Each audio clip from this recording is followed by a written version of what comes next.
BBOR Black Box Online Radio, coming to you from West Virginia. BlackBoxNed88 on Instagram for the bonus podcast. And welcome to BBOR, the home of true crime talk radio and your premier destination for unsolved mysteries, criminal psychology, and exploring the dark side of cyberspace. My name is Ned DeHaan, and I am your host, as well as the creator of AstroPsych 400 here on YouTube, and regular contributor to the ZODIAC Killer channel. And a great way to support these shows is just by listening to some more content. But you can also go over to Amazon.com and have a look at the book Killer on a White Horse, written by me, Ned DeHaan. It is a novel, murder mystery, inspired by the Zodiac Manson connection, but it is indeed fictional. However, who doesn't love a good mystery? And there is always the TeeSpring page. Feel free to check out some of the merchandise. And remember, being weird is not a crime. Let the show begin. This episode of Black Box Online Radio is brought to you by Rep Sports and Raze Energy.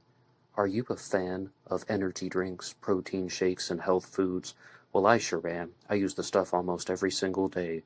They sell Raze Energy products at my local gym, but you can have them shipped to your home. Use the coupon code NED075, that's NED075, for discounts applied at the checkout. The link is in the description box. Okay, hello everybody. Today is Wednesday, and on Wednesdays this year I did several different segments. I started out by doing the AMA, that was the Ask Me Anything, where I responded to your questions and comments, talking about the Zodiac Killer as well as a bunch of other true crime cases. Mostly any subject was fair game. And just recently, I completed a multi-part series about the Long Island serial killer, looking at the series of unsolved homicides between 1996 and 2010 in the state of New York, and examining the proposed connections. But today we are going back to 1946, where I will be talking about the Texarkana Moonlight murders. And if you would like to follow along with all of these true crime discussions, I would invite you to subscribe to the channel so you can tune in every week, Monday, Wednesday, and Friday, for new episodes of Black Box Online Radio. I first learned about the Texarkana Moonlight murders back in 2019, when a YouTube user requested that I do an episode on it. And to be very honest with you, I felt rather blown away by the whole subject because there were so many similarities to the Zodiac Killer case. But of course, the Zodiac Killer didn't operate in San Francisco until the 1960s. But one serial killer that operated before the Moonlight murders was Jack the Ripper in the United Kingdom, or Great Britain, rather, back in 1888. And we'll see that there are also similarities among all of these stories. So I would like to go over to an article that was written on morbidology.com. It's actually promoting the Morbidology podcast, but I really liked the way that they presented the introduction to the story of the Moonlight murders and the Phantom Killer. And this one was written by Emily G. Thompson, just citing the source, and of course inviting you to listen to their podcast. So, the story begins in Texarkana, which is a sleepy town split between Texas and Arkansas. Over the spring of 1946, a ruthless serial killer held the citizens of Texarkana in a state of perpetual fear. Even to this day, even the thought of the Texarkana Moonlight murders sends a chill down the spine of the residents. The elusive killer predominantly targeted young couples parked on lovers' lanes. Their final attack, however, was committed against a middle-aged couple in their farmhouse. Despite an abundance of theories and suspects, the identity of the Phantom Killer is still unknown. It all began on February 22nd of 1946, when Jimmy Hollis, age 24, and his girlfriend Mary Jean Larry, age 19, were parked in a secluded corner on a lonely road just off of Richmond Road in Texarkana. The young couple had spent the evening at the cinema and decided they would stop down the Lover's Lane for some alone time before Jimmy dropped Mary back home. Out of the darkness, a man wearing a white cloth mask, presumably a pillowcase with eye holes, appeared at the car window and shone a flashlight in their eyes. He shoved a gun at the terrified couple and ordered them to get out of the car, where he proceeded to pistol whip Hollis to the ground. The noise was so loud, I thought Jimmy had been shot, said Larry. The noise, however, was Hollis's skull fracturing 3 times from the violent blows. After attacking Hollis, he turned his attention on Larry, and the hooded figure smacked Larry across the face and the head with the butt of his gun before telling her to run. Larry was wearing high heels and attempted to run toward the road, but she was chased down by the assailant and hit over the head once again. She fell to the ground and was sexually assaulted by the man. The gruesome act wasn't initially reported in the media. Police thought it was too vulgar to mention, and the thought of leaving it out of the media would help weed out false confessors. Go ahead and kill me, she spat. Moments later, from an oncoming car, the attacker ran away. Both Hollis and Larry were rushed to the hospital, where miraculously both recovered from their injuries, but not without psychological trauma. So that is the first attack of the Phantom Killer, and immediately you might be noticing some things about the way that this crime was committed. Someone is being fairly stealthy. They've gone out in the dark with the intention of killing both people, yet they are still wearing a hooded mask, something that the ZODIAC killer did not do. But also, this was a sexually motivated crime, as you heard very clearly. The female victim was sexually assaulted, no matter how that took place, no matter which way the perpetrator went about it. Was seen to be the primary motivation. And let's look at the timeline of these crimes that is going to take place back in 1946. And yes, the Phantom Killer would operate exclusively in that year. And the first crime was committed on, as you heard, on February 22nd of 1946, and the final crime was committed on May 3rd of 1946. Now that is a very small time frame, and the point that I have never heard anybody else mention or discuss or highlight is that Jack the Ripper operated in the summer and the fall. The crimes of Jack the Ripper took place from August 31st in the summer to November 9th of 1888 in the summer and the fall. And then the Moonlight murders, the Phantom Killer, is operating in the winter and the spring, February 22nd to May 3rd of 1946. Now, is there some type of tribute being paid to the Ripper, or was this done in the style of Jack the Ripper, or do these perpetrators just have very similar psychological backgrounds? It could be one, the other, all of the above, because this is an unsolved case, and even to this day, the Phantom Killer has never been identified. But also, the Phantom Killer seems like someone who is a little bit high in neuroticism, going out in the dark with the intention of murdering the victims, but wearing the pillowcase over his face. Not the most intricate mask, and definitely not putting in a lot of thought and care and detail into creating a costume, but still trying to conceal his identity. And I really wanted to use this part 1 to talk about the first crime that you just heard there, the first attack on Jimmy Hollis and his girlfriend, Mary Jean Larry. And people have had a lot of trouble trying to find a photo of Mary Jean. But there was a particular line on Wikipedia, of all places, where it says, actually, I'll just read this entire paragraph because I think that it's going to provide some beneficial context to set the scene. Hollis and Larry gave conflicting reports of their attacker. Larry claimed that she could see under the mask and that he was a light-skinned African-American. Hollis alternatively claimed that it was a tanned white man around 30 years old, but conceded he could not distinguish his features as he had been blinded with a flashlight. Both agreed that the assailant was around 6 feet tall. Law enforcement repeatedly challenged Larry's account and believed that she and Hollis knew the identity of their attacker and were covering for him. And when I read that, I was like, oh my goodness, there has to be a greater part of the story here that we need to evaluate. And as I said, this is going to be a multi-part discussion, which I would invite you guys to subscribe to, of course, but you can also download the audio version of this program at LaunchPad 1. There's a link to that in the description box. Anybody can download this and take it on the go anywhere and anyhow. If you would like to download the video version, you can use YouTube Premium, but that one you have to pay for. LaunchPad 1 is free. And this comes to us from Michael Newton's 2013 book, The Texarkana Moonlight Murders: The Unsolved Case of the Phantom Killer. And right now I would like to read the description of his book, and as I will say one more time, this one was the source for the idea that the victims of the Phantom Killer, the first two victims to be precise, may have had a first-hand connection with their attacker. In 1946, years before the phrase serial killer was coined, a masked killer terrorized the town of Texarkana on the Texas-Arkansas border, striking 5 times within a 10-week period. Always at night, the prowler claimed 6 lives and left 3 other victims wounded. Survivors told the police that their assailant was a man, but they could supply little else. A local newspaper dubbed him the Phantom Killer, and it stuck. Other reporters called the faceless predator the Moonlight Murderer, though the lunar cycle had nothing to do with the crimes. Texarkana's Phantom was not America's first serial slayer. He certainly was not the worst, either in body count or sheer brutality, but he has left a crimson mark on the history of those who got away, like the elusive Axeman of New Orleans, Cleveland's Mad Butcher of Kingsbury Run, and San Francisco's Zodiac Killer. The Phantom Killer left a haunting mystery behind, and this is the definitive story of that mystery.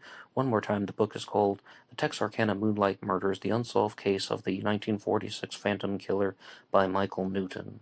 And we will see very early on that there are a lot of disputes in the Phantom Killer story. Lots of different researchers will challenge each other, and perhaps the claim to being the creator of the definitive authority of the Phantom Killer is going to be easier said than done, or the people who have publications out on the subject are not going to be in agreement with each other.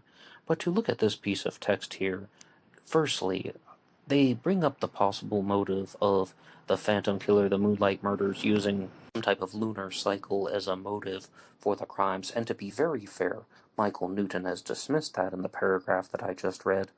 But I think there's something very important to say about the Phantom Killer striking 5 times over a 10-week period. That tells me that this serial killer is committing a crime spree, but it is extraordinarily premeditated. The crimes are happening frequently, but also infrequently. They're happening during a very short amount of time, but still not on an extremely regular basis.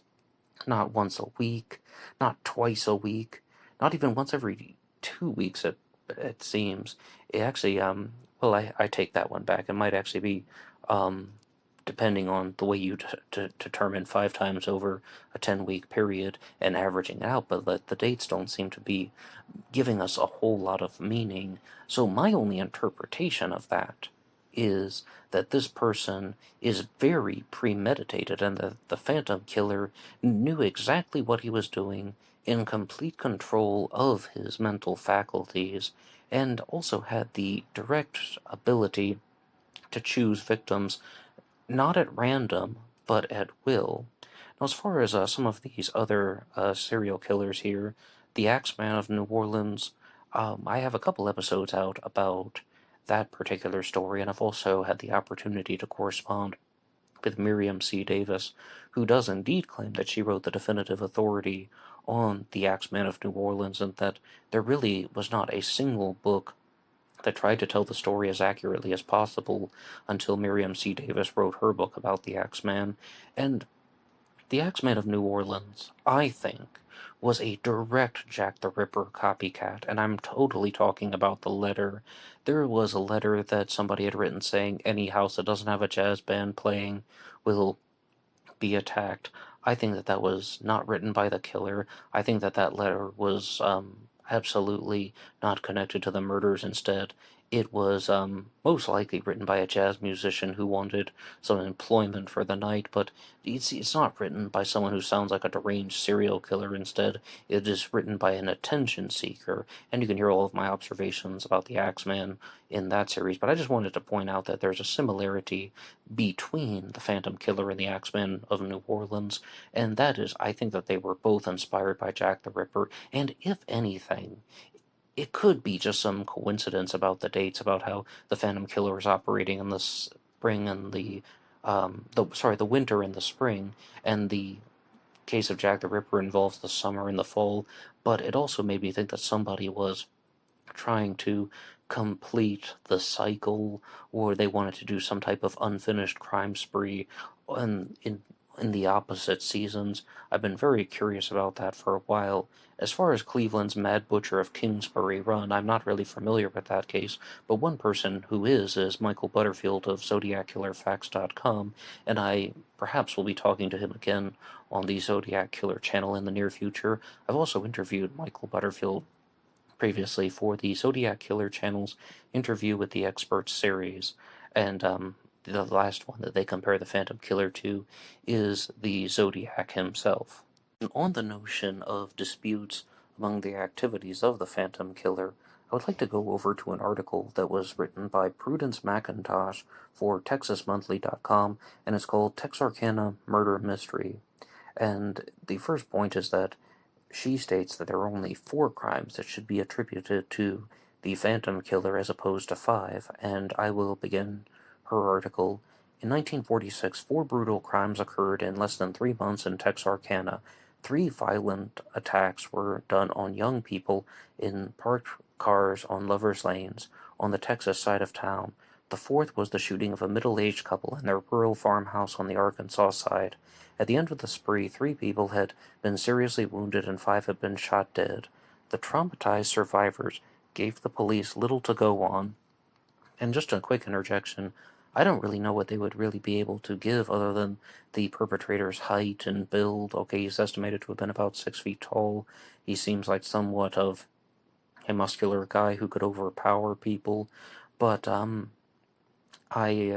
mean, they wouldn't even really be able to make out any particular facial features because of the hooded costume.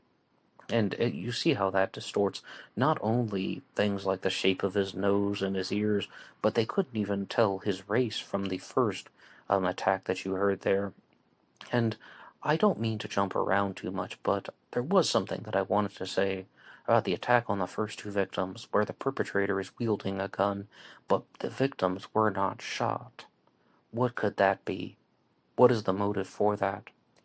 Now, it could be that the perpetrator was nervous, if this is indeed the first time he has committed a murder, or it could be something about how there was indeed a first-hand connection, and crimes that are done with blunt force usually suggest that the person has some type of direct familiar connection with the victim. And I definitely look forward to reading that book by Michael Newton to talk about how there could be some type of possible connection between them. So I'd like to get back to the article now. Fear paralyzed the town. Women of means packed up their clothes and children and checked into downtown's Hotel Grim when their husbands were away on business. Others rigged Goldberg-esque security systems, attaching pots and pans to wires that were strung around the property.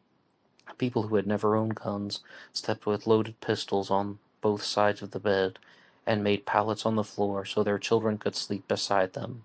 Lawmen from Arkansas and Texas and members of the national press overwhelmed the town in pursuit of the assailant, who was dubbed the Phantom Killer by the Texarkana Gazette.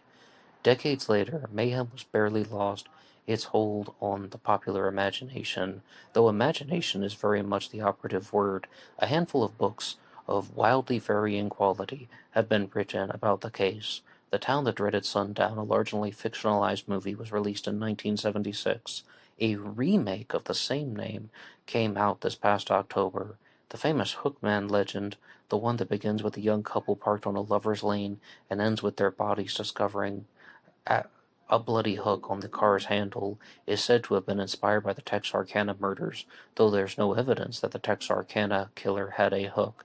And I do need to point that out. I mean, in all the previous episodes that I've done about the Phantom Killer, no, most people think that he had both of his hands because they think that also he may have been a musician, which we will state later on in the series.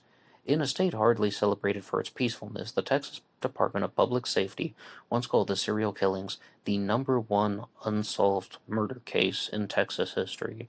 Oh yes, absolutely. I would definitely agree with that. I mean, because I think that there are certain reasons why people are so fascinated with stories like the Phantom Killer, the Axeman of New Orleans, the Zodiac Killer, Jack the Ripper, and I think it's because there are only a certain amount of crimes which someone would need to remember. The person didn't commit 25 or 30 murders, but when someone has committed 5 murders or 6 or maybe even fewer than that, 4, like with some serial killers such as Kenneth Harrison, the Giggler, that the person can truly dive into the material and remember a lot of basic details, and it's a simple process to follow. But right now I would like to go over to a different article that is from the Arkansas Democrat, available at arkansasonline.com, and it will share somewhat of a recent development from 2020, actually just within the last 2 years, when the FBI released several documents about the Texarkana Moonlight murders. The exact title of the article is FBI Releases Archive on Texarkana's Phantom Killer, over 1,000 pages available online. So several can mean 4 or more, it seems. Anything greater than that. The FBI published an extensive archive of documents from the investigation of Texarkana's infamous Phantom Killer murders of 1946. Also known as the Moonlight Murders, the killings panicked the sister cities of Texarkana, Arkansas, and Texarkana, Texas, in the spring and summer of 1946. In 5 attacks over 10 weeks, at least one person, known as the Phantom Killer, assaulted 8 people, shooting 5 of them to death. Never officially solved, the case has joined the ranks of legendary murder mysteries. The Town That Dreaded Sundown, a 1976 movie directed by independent filmmaker Charlie B. Pierce, was loosely based on the case and became a cult hit.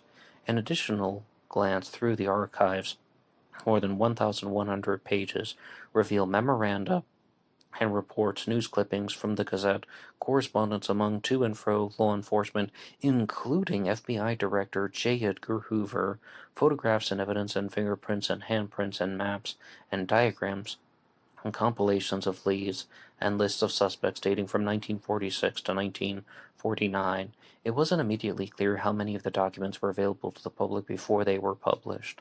But no matter what, the article begins with a photo showing the caption, "This image shows the handprint of a suspect in the 1946 Texarkana Phantom Killer serial murder case." To me, that would suggest that they could possibly have some serious evidence from the killer. I repeat, that was not from the killer, that was from a suspect. So I will definitely have to go through some of this. As you heard, 1,100 pages of documents, and this website here, arkansasonline.com, has links to these sets of FBI documents. So this is going to be a multi-part series. Absolutely, there's no other way to go about it. But I think that this is one that is really going to be lost in a lot of the wild theories and ramblings, because people are really trying to connect the Phantom Killer to other serial killer cases, and they're trying to turn it into some type of giant super conspiracy. And finally, would like to read another possible title that I'll be exploring throughout this multi-part series on the Phantom Killer, the Texarkana Moonlight Murders, and the book is called just that, The Texarkana Moonlight Murders by Irish Holtz. And I would like to read the description. It says, "The Texarkana Moonlight Murders was a term created for the unsolved murders committed in and around Texarkana in the spring of 1946 by an unidentified serial killer known as the Phantom Killer. The killer attacked 8 people within 10 weeks, 5 of whom were killed, and the attacks occurred late at night, hence the name Moonlight Murders. The murders sent the town of Texarkana into a state of panic, and throughout the summer, people sought to arm themselves and to stay indoors."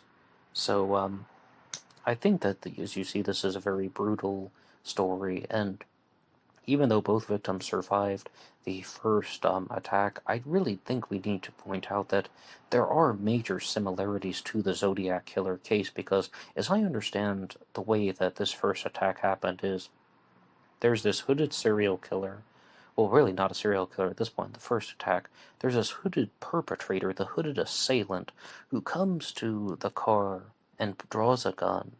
And because the victims survive, we can hear the story. The way that he went about it was he instructed them to get out of the car. And this this is so similar to the Zodiac killer's first double murder, the Lake Herman Road murders on December 20th of 1968.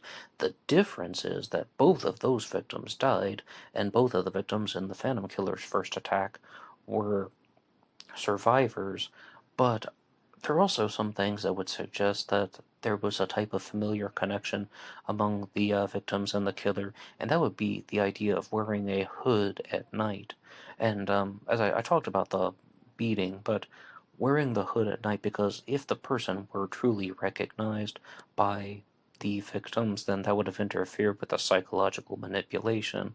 Oh, it's, so and so. Oh, it's Yule, or it's Duty, or it's some German guy, and then they would just be way to talk their way out of it, or they would find some way to embarrass the killer, and the person wants to maintain a sense of power, much like the Zodiac killer and several other serial killers. The person truly wants to maintain power and dominate the victims.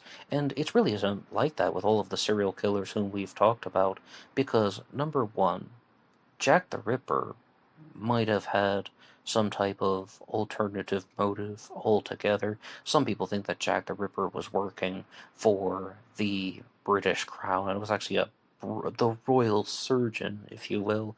As I said with the Axeman of New Orleans, I don't believe that the letter was authentic, but a theory with the Axeman of New Orleans is that the crimes were committed because of the Italian mafia in New Orleans.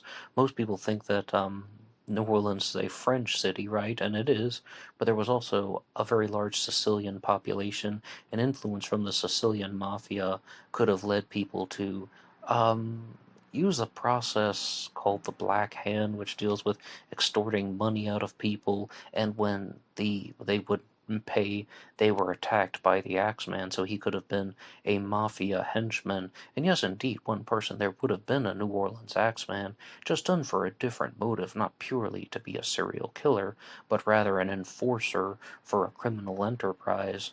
And with the Phantom Killer, absolutely, I'm not seeing any of these true theories taking place, or they're not taken seriously if they do exist. That, oh, there's some type of horrible alternative motive, like some people bring in some type of twisted CIA connection like they do for everything, but I'm really just not seeing any type of far out twisted theory where they're going to say that the Phantom Killer was working for the mafia, or the Phantom Killer was some type of royal doctor. And to be fair, in Jack the Ripper and the Axeman respectively, those theories are taken seriously by some researchers, that Jack the Ripper was a royal surgeon and that the Axeman was a mafioso henchman.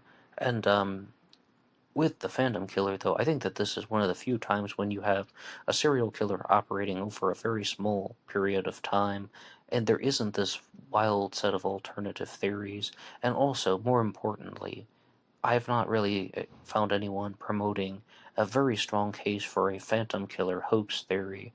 One theory is that Jack the Ripper wasn't even a real person, that there were just unconnected crimes and they were linked together through two pieces of writing from the journalist Frederick Best. And with the Zodiac Killer, there is, of course, a very large Zodiac hoax theory that is promoted mostly by Thomas Henry Horan, author of The Myth of the Zodiac Killer. With the Phantom Killer and the Texarkana Moonlight murders, I'm mostly not seeing those types of observations from people, but this is only part one, and let's see what we can find. And I should remind you guys that this channel relies on your support, and you can always support the show at BuyMeACoffee.com. Anybody who makes a contribution will get a shout out on Zodiac Monday, and any funds or donations that are given will be used for things like purchasing true crime books to talk to you guys about.